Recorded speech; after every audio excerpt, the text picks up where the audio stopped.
गरुड पुराण अध्याय 2। गरुड भगवान श्री विष्णूंना विचारतो, भगवंता, आपण भयंकर असणाऱ्या यममार्गाविषयी वर्णन केलं. ज्यावेळी पापी जीवात्मा आपला मृत्यूनंतरचा प्रवास सुरू करतो, त्यावेळी त्याला कोणत्या कोणत्या यातनांना सामोरे जावं लागतं, त्याच्या देहाला कोणते कोणते कष्ट सोसावे लागतात आणि महाभयंकर असणारा यममार्ग, त्या यममार्गाविषयी मला सविस्तर सांगा. गरुडांनी विचारल्यानंतर भगवंत सांगतात, हे गरुडा, तू माझा परमभक्त जरी असलास तरी सुद्धा हा भयंकर यममार्ग ऐकताना तुला सुद्धा भीती वाटेल. ऐकताना सुद्धा भीतीदायक असणारा यममार्ग, त्याविषयी मी वर्णन करतो, ऐक.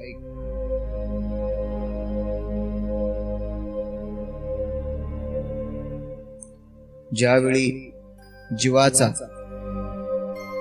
इहलोक सोडून परलोकाचा प्रवास सुरू होतो, त्यावेळी त्याला मार्गामध्ये भूक भागवण्यासाठी अन्न किंवा पाणी मिळत तर नाहीच, परंतु साधी झाडाची सावली सुद्धा नसते. वाटेमध्ये जात असताना त्याला तहान लागते आणि तहानेने त्याचा जीव कासावीस जरी झाला तरी त्याला पाणी दिसत नाही. उलट लय काळाच्या 12 सूर्य एवढी उष्णता वातावरणात भरून राहिलेली असते. तो जीव, तो पापी थंडीने आणि वादळाने त्रासून चालला असताना वाटेत कुठे पायात काटे घुसतात तर कुठे महाविषारी साप चावतात. जंगलामध्ये असणारे सिंह, वाघ, जंगली कुत्रे त्याच्या शरीराची लचके तोडतात. वाटेने जात असताना विंचू त्याला डंख मारतात आणि आगीच्या फपाट्यातून जावे लागते. वाटेत एके ठिकाणी आसिपत्र वन नावाचे भयंकर असे 2000 योजने लांब असलेले वन आहे. त्या वनामध्ये सतत वणवा लागलेला असल्यामुळं त्या वनामधील झाडाची पाने छिन्न भिन्न झालेली असतात. त्या वनात कावळे, घुबडे, गिधाडे आणि विषारी दंश करणाऱ्या माशा त्रास देतात. वाटेने जात असताना तो जीव कधी अंधाऱ्या विहिरीत पडतो, कुठे डोंगराच्या कड्यावरून कोसळतो, कधी कधी तलवारीच्या किंवा सुरीचं जे पाता आहे त्या प्रकारच्या टोकदार खिळ्यांवरून त्याला चालावं लागतं.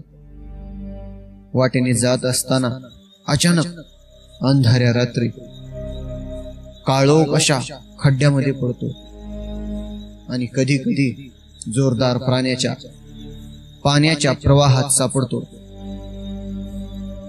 कधी जळवांनी भरलेल्या चिखलात तर कधी गरम अशा चिखलात पडतो. वाटेने जात असताना तप्त रेती लागते, तर कधी कधी जे भयंकर असे तापलेले तांब्याचे जे पत्रे आहेत, त्या तांब्याच्या पत्र्यावरून त्याला चालावं लागतं. वाटेमध्ये जात असताना वाटेत कुठे निखारे पडलेले असतात, कुणी ठिकाणी अतिशय घनदाट असा धुराचा भरलेला रस्ता, पुढे काही दिसत नाही.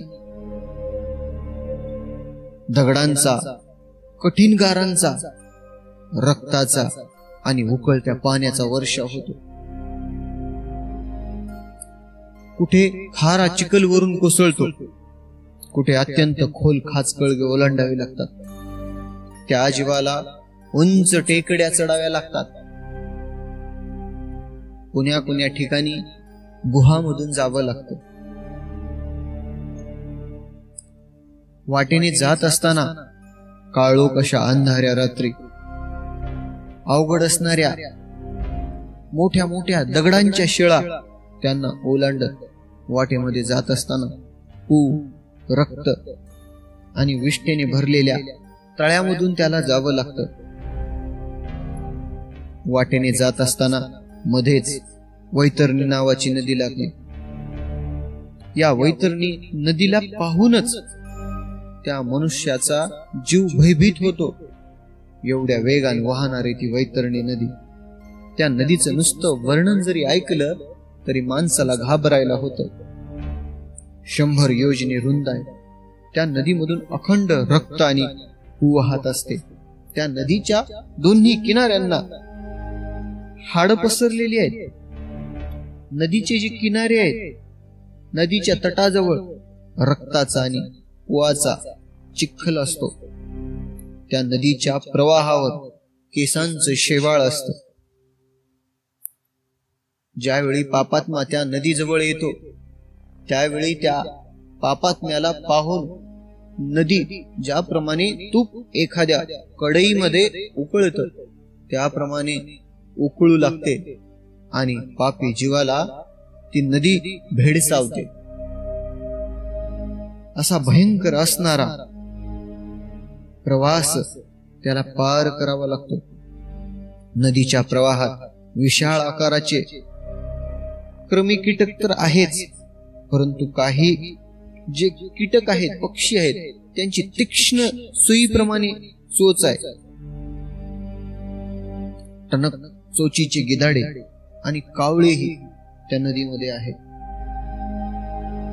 नदीमध्ये भयंकर अशा मगरा, जळवा, मासे आणि कासव आणि जे जे मांसभक्षक जलचर आहेत त्या नदीत आहेत.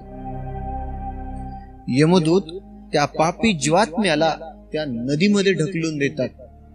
नदीमध्ये ढकलून दिल्यानंतर वारंवार आपल्या मुलाला, आई वडिलांना हाका मारून तो जीव मोठमोठ्याने आक्रोश करतो. त्याला भूक लागते आणि भुकेने तहानेने बेजार होऊन नाईलाजाने तो त्या नदीमधलं रक्त पिऊन आपली तहान भागवतो. त्या नदीमध्ये फेसाळ रक्ताशिवाय दुसरं काही नसतं. त्या नदीची गर्जना एवढी मोठी आहे, ती गर्जना ऐकूनच माणसाचं काळीज दचकतं आणि तो पापी जीव शुद्ध हरपून जातो. हजारो विंचू, काळे कुट्ट, साप यांनी भरलेल्या नदीत जेव्हा पापी जीव लोटला जातो त्यावेळी त्याचा रक्षण करता कुणीही नाही. त्यावेळी भयंकर अशा त्या नदीमध्ये पाण्यात असणाऱ्या शेकडो भोवऱ्यामध्ये सापडून क्षणामध्ये तो पाताळामध्ये तर क्षणार्धात नदीच्या पृष्ठभागावर येऊन गरागरा फेऱ्या मारतो. अरे गरुडा, ती नदी पाप्यासाठीच निर्माण केलेली आहे. जे जीव आयुष्यभर पापकर्म करतात त्यांच्या पापकर्माची शिक्षा देण्यासाठीच ती नदी तयार केलेली आहे. असा हा यमाच्या राज्यामध्ये जाण्याचा मार्ग अतिशय दुःखदायक आणि विविध प्रकारांनी भरलेला आहे. पापी लोक रडत पडत त्या मार्गाने चाललेले असतात. पापी जीवाला कुणाला फासामध्ये बांधतात, कुणाला अंकुशाने ओढतात, काही जणाला शस्त्रांनी टोचून तर काही जणांना दोरखंडाने ओढून फरफटत नेतात. पापी जीवाच्या कुणाच्या नाकामध्ये व्यसन गाठली जाते, तर कुणाच्या कानात, कुणाच्या गळ्यात दोरखंड, तर कुणाला कावळ्यांना पकडायला लावून ओढून नेतात. बऱ्याच पापी लोकांच्या मानेला, दंडाला, पायाला आणि पाठीला लोखंडी सळयांनी बांधतात. कोणाकोणाच्या डोक्यावर लोखंडाचा बोजा दिला जातो. अत्यंत क्रूर असणारे यमदूत वारंवार त्याला मारत असतात आणि यमदूताचा मार खाऊन तो पापी रक्त ओकतो आणि तेच ओकलेलं रक्त पिऊन पुढे चालू लागतो. ज्यावेळी तो हा प्रवास करतो त्यावेळी त्यानं आयुष्यामध्ये जी जी वाईट कर्म केलेली आहेत त्या वाईट कर्माचा भोग त्याला भोगावा लागत आहे आणि आयुष्यभर केलेली कर्म तो आठवीत पुढे चालत राहतो. पूर्ण रस्त्यामध्ये चालताना आपल्या मुलाबाळांना हाका मारतो, रडतो, पश्चाताप करतो.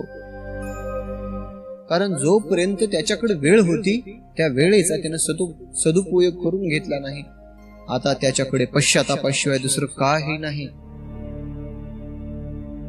तेव्हा त्याला मनोमनी जाणवतं, अरे मोठ्या पुण्याईने मला मनुष्य जन्म मिळाला होता, तरीही मी धर्माचं आचरण कधी केलं नाही. किती मूर्खपणा केला मी. स्वतः विचार करतो आणि स्वतःला म्हणतो, अरे मूर्खा, तू दान, कुठलं होम हवन, तपश्चर्या, देवाची पूजा, तीर्थक्षेत्र किंवा एखाद्या तीर्थक्षेत्राचा उद्धार, जीर्णोद्धार कधीच केला नाही. तुझ्याकडे भरपूर संपत्ती होती, परंतु तू त्या संपत्तीचा कधीच उपयोग केला नाहीस. आणि तो स्वतःला म्हणतो, आता कर्म केलेस ना, भोग मग आता त्या कर्माची फळं भोग. तो स्वतःला म्हणतो, अरे गंगेच्या किनारी कधी निवास केला नाही, साधू संतांची सेवा केली नाही, चुकून परोपकार केला नाही. आता तू जे आयुष्यभर केलेली कर्म आहेत, ही कर्म तुलाच निस्तरावी लागतील. माणसांना, पशुपक्ष्यांना पाणी मिळावं यासाठी तू कधी तलाव खोदले नाही, कधी गायी दान दिल्या नाहीत, गायींच्या उपजीविकेसाठी कधी काही केलं नाही. म्हणून जशी कर्म केलेस ना, आता ती भोग. कधी दान धर्म केले नाही, आचार धर्म तर सोडूनच दिला होता. वेद आणि शास्त्र जे आहेत यांना तर तू कधी मानलंच नाही, यांचं कधी श्रवण केलं नाही. वेद आणि शास्त्राचं जर श्रवण केलं असतं तर तुला कळालं असतं की भयंकर असणारा हा यममार्ग, या यममार्गामध्ये आपण केलेल्या कर्माचा भोग भोगावाच लागतो. आणि तू हे पुण्यकर्म कधी केले नाही. आणि ही जी केलेली तू कर्म आहेत, आता भोग. ज्या पापी स्त्रिया आहेत ना, त्या पापी स्त्रियांना यमदूत छळतात. त्यावेळी त्या म्हणतात, अरे रे, मी माझ्या पतीला कधी सुख दिलं नाही, माझ्या पतीचं कधी ऐकले नाही. पतिव्रतेचा जो धर्म आहे त्या धर्माचं आचरण मी केले नाही. जे शहाणे वडीलधारे माणसं सांगतात त्यांचं सुद्धा मी कधी ऐकले नाही.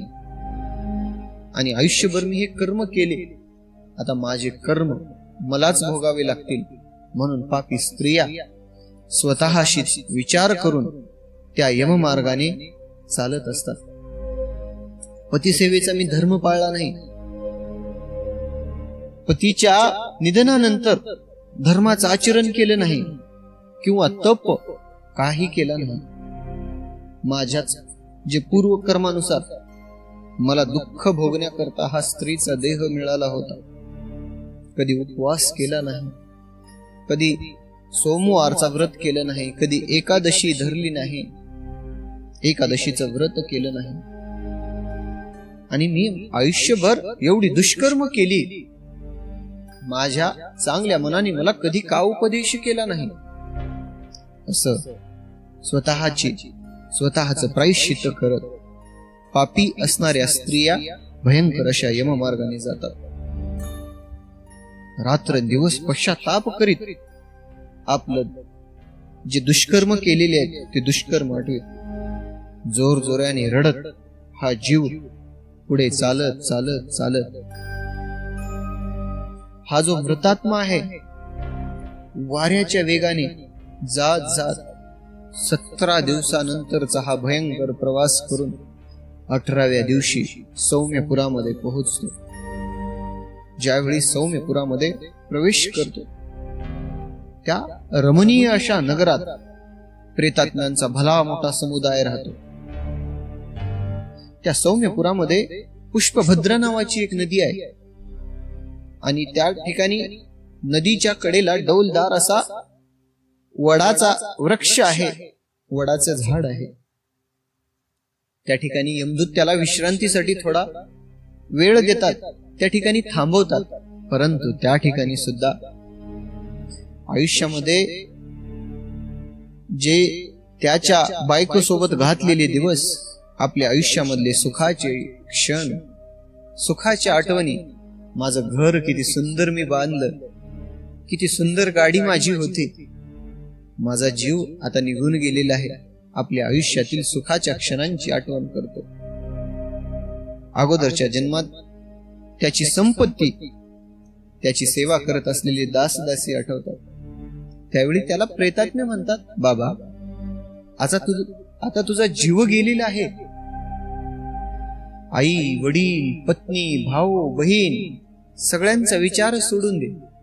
जोपर्यंत तुझ्या देहामध्ये जीव होता तोपर्यंतच ते तुझे होते. आता तू या भयंकर अशा यममार्गाच्या प्रवासामध्ये आलेला आहेस. क्षणभर विश्रांतीसाठी तुला आम्ही या ठिकाणी थांबवलो आहोत, तरी सुद्धा तू पाठीमागच्या तुझ्या जन्मामधल्या आठवणी काढतोय. अरे, काही फायदा नाही. आयुष्यभर तुला विचार करण्यासाठी सुंदर देह दिला होता, सुंदर बुद्धी दिली होती. त्या बुद्धीने कधी चांगला विचार केला नाहीस, कधी लोकांचं चांगलं कार्य केलं नाहीस, कधी कुणाची सोयरीक जमू दिला नाहीस. मग आता तुला तुझी कर्म भोगावे लागतील बाळा, यमदूत त्या पापी जीवाला सांगतात. आणि मागच्या आठवणी काढायच्या असतील तर चल, प्रवासाला चालत आहोत. त्यावेळी यमदूत सांगतात, अरे म्हणले पापात्म्या, तुला एवढं कसं माहित नाही? ज्यावेळी आपण प्रवासाला निघतो त्यावेळी प्रवासामध्ये लागणारी जी शिदुरी आपण बांधून घेतो, तीच शिदुरी त्या प्रवाशाला वाटेने कामी येते.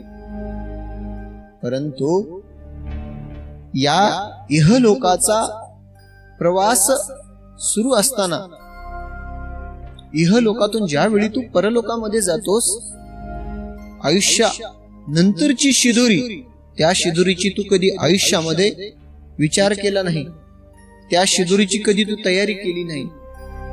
आणि या इहलोकापासून ते परलोकापर्यंतच्या या प्रवासामध्ये वाटेमध्ये कुठंच काही विकत मिळत नाही. या ठिकाणी फक्त एक धन कामाला येतं, आयुष्यभर तू केलेलं नामस्मरण. तेच नामस्मरण तुझ्या कामाला येतं.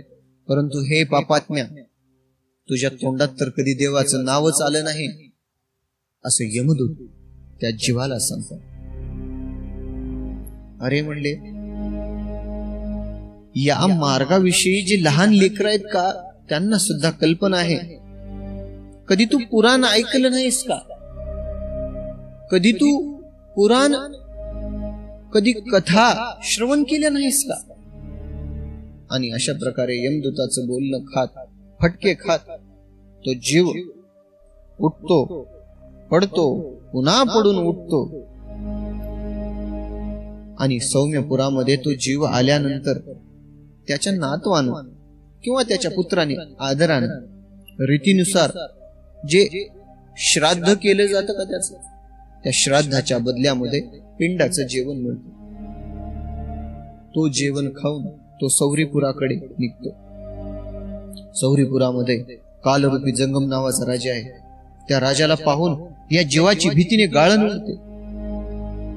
काही काळ या ठिकाणी मुक्काम करावा असं त्या जीवाला वाटतं. आणि त्या नगरीमध्ये त्याला नातेवाईकांनी जे त्रैपाक्षिक जे श्राद्ध असतं, त्या श्राद्धामध्ये जे भोजन दिलं जातं, ते भोजन खाऊन ती नगरी सोडून तो पुढे निघतो. पुढे नगेंद्र भवनाकडे जात असताना भयानक अशी अरण्य पाहून आक्रोश करीत असतो. निर्दयी यमदूत त्याला ओढून नेतात. वारंवार तो रडत रडत रडत त्या मार्गाने जातो. 2 महिन्यानंतर व्यतीत होऊन त्या ठिकाणी तो पोहोचतो. त्यावेळी मनुष्य मरण पावल्यानंतर त्याच्या नातलगांनी जे दिलेले दान आहे, अन्नदान असेल, वस्त्रदान असेल, तेच तो खाऊन पिऊन बसतो. आणि यमदूत त्याला ओढत पुढे नेतात. 3ऱ्या महिन्यामध्ये तो जीव गंधर्वपुरामध्ये येतो. आणि 3ऱ्या मासाचं जे श्राद्धिक पिंड दिलं जातं, ते पिंड खाऊन तो पुढे चालू लागतो. 4थ्या महिन्यात शैलागम नावाच्या नगरामध्ये येतो. त्या शैलागम नगरामध्ये मोठमोठ्या शिळा आणि पाषाणांचा मारा होतो. महिनाभर प्रवास करून 4थ्या महिन्यामध्ये तो जीव 4थ्या महिन्यातील श्राद्धातलं पिंड खातो आणि ते पिंड खाऊन त्याला बरं वाटतं आणि पुढे चालून 5व्या महिन्यात क्रौंच नगरामध्ये पोहोचतो. 5व्या महिन्यात दिलेलं मासिक श्राद्धाचं पिंड खाऊन त्या नगरातून तो पुढे क्रूरपुरामध्ये जातो. ज्यावेळी हा जीव निघतो ना, त्यावेळी 5.5 महिन्यानंतर तो त्या ठिकाणी पोहोचतो आणि त्या ठिकाणी पोहोचल्यानंतर जे षण्मासिक जे श्राद्ध आहे, त्या श्राद्धाचं पिंडानं आणि पाणी पिऊन त्या ठिकाणी तृप्त होऊन थोडासा आराम करतो. काही घटकावर त्या ठिकाणी आराम केल्यानंतर यमदूत त्याला बोलतात, अरे चल उठ, आणि त्याला उठवून तसंच पुढे नेतात. ज्यावेळी तो चित्रभवनामध्ये येतो, विचित्र नावाचा त्या राजा आहे, यमाचा धाकटा भाऊ आहे तो, आणि भव्य आणि भयंकर त्या विचित्र राजाला पाहून तो जीव पळू लागतो. आणि या नदीतून तो जात आहे त्यावेळी काही नावाडी त्याच्या समोर येतात आणि म्हणतात, अरे जीवा, तुझ्या पदरामध्ये तुझ्या गाठीशी काही जर पुण्य असेल का, तर तू या नावेमध्ये बसू शकतोस. या नावेमध्ये बसून तू प्रचंड आणि भयंकर असणारी ही वैतरणी नदी पार करू शकतोस. यासाठीच ही नौका आणलेली आहे. जे दान आहे ना, त्या दानाचं दुसरं नाव वितरण आहे. आणि दान धर्म केलेला आपण त्या वैतरणी नदीमध्ये कामाला येतो. त्यामुळेच तर दानाचं नाव वितरण आहे. आणि जे नावाडी आहेत त्या जीवाला म्हणतात, तू जर गाय दान दिली असशील ना, तर तुझ्यासाठी नाव तयार आहे, नाहीतर नाही. आणि असं ऐकल्यावर त्या जीवाला वाईट वाटतं. अरे मुली, माझ्याकडे पैसा अडका, संपत्ती सर्व काही होतं, परंतु मी माझ्या उभ्या आयुष्यामध्ये गाय दान दिली नाही. आणि तो पश्चाताप करत राहतो. तसंच त्या जीवाला त्या नदीमध्ये ढकलून देतात. पाप्याला बघून ती नदी उसळू लागते आणि ते पाहून तो जीव आक्रोश करतो. काय करू त्याला काही कळत नाही. ज्याप्रमाणे माशाच्या घशामध्ये गळ ओळतात का, त्याप्रमाणे त्याच्या घशात अंतराळीची जी भूत आहेत ती भूत गळ अडकवतात आणि त्याला ओढत पहिल्या तीराकडे घेऊन जातात. 6व्या महिन्यामध्ये त्या पहिल्या तीराला येऊन पोहोचतो. 6व्या महिन्याचं श्राद्धाचं पिंड खातो, परंतु त्याची तृप्ती होत नाही. पुढे भुकेने व्याकुळ होऊन रडत रडत चालत राहतो. 7व्या महिन्याच्या सुरुवातीला बवादपुरामध्ये पोहोचतो. 7व्या मासिक श्राद्धाचं पिंड खातो. पुढे निघून तो दुःखद नगरामध्ये दाखल होतो. हा सगळा प्रवास कसा आहे, अधांतरी आहे. आणि हा संपूर्ण प्रवास अधांतरी असल्यामुळं फार दुःखदायक होतो. 8व्या महिन्यामध्ये श्राद्धाचं पिंड खाऊन पुढे 9व्या महिना संपता नानाक्रंदपुरामध्ये येऊन तो जीव पोहोचतो. अत्यंत क्रूर आणि भयानक अशा नानाक्रंद नावाच्या गणांना बघून त्या गणांना पाहिल्या बरोबर त्याच्या हृदयामध्ये धडकी भरते. यमदूत त्याला दरडावतात, म्हणतात, अरे चल म्हणतात. पुढे ते पूर सोडून 10व्या महिन्याच्या शेवटी सुतप्त भवन नगरामध्ये दाखल होते. आणि 10व्या महिन्यात जे श्राद्धाचं जे पिंडान्न आहे, पिंडान्न खाऊन पाणी पिऊन सुद्धा त्याची तृप्ती होत नाही. पुढे चालत चालत 11व्या महिन्याच्या शेवटी रौद्रपुरामध्ये पोहोचतो. 11व्या महिन्यात जे मासिक श्राद्धातलं जे पिंड आहे ते पिंड खाऊन 11.5 महिन्यांनी जी पयोवर्षण नगर आहे त्या पयोवर्षण नगरामध्ये जाऊन पोहोचतो. जे प्रेतात्मे आहेत, प्रेतांना दुःखदायक असणारा मोठा मुसळधार पाऊस त्या ढगातून पडतो आणि पुत्रांनी दिलेले जे न्यूनाब्दिक श्राद्धातील जे अन्न आहे ते अन्न खाऊन पुढे निघून वर्ष पूर्ण होता होता शीताढ्य या नगरामध्ये येऊन पोहोचतो. शीताढ्य म्हणजे बर्फापेक्षाही 100 पट जास्त अशी कडाक्याची थंडी आणि त्यावेळी थंडीने कुडकुडणारा भुकेने कासावीस झालेला प्रेतात्मा कुणी आप्त आपल्याला मदत करील काय? कुणी आपल्याला मदत करील काय? 10 दिशांना तो पाहतो, परंतु त्याला यानंच आयुष्यभर कोणाला मदत केली नाही तर याला मदत कोण करेल? त्यावेळी त्याला यमदूत विचारतात, अरे तू तुझ्या पाहुण्यांना, तुझ्या आप्तेष्टांना हाक मारतो, परंतु तेवढं पुण्य तरी तुझ्या गाठीशी आहे का? तू कधी त्यांची मदत केली आहे का? आता यावेळी तू त्यांना हाक मारत आहे. आणि त्यावेळी सुद्धा त्याला पश्चाताप होतो आणि वार्षिक श्राद्धाचं पिंड खाऊन धीर एकवटून तो जीव पुढे निघतो. आणि पहिल्या महिन्यापासून सुरू झालेला प्रवास 1 वर्षानंतर यमसदनाच्या आधी जे बहुवितीपूर आहे त्या बहुवितीपुरामध्ये येऊन पोहोचतो. त्यावेळी त्या जीवाचा जो हातवर असणारा जो पिंड देह आहे तो पिंड देह गळून पडतो आणि कर्मफळ जे भोगण्याकरता अंगठ्या एवढा वायुरूपी देह धारण करतो आणि तो जीव अधांतरी चालतो.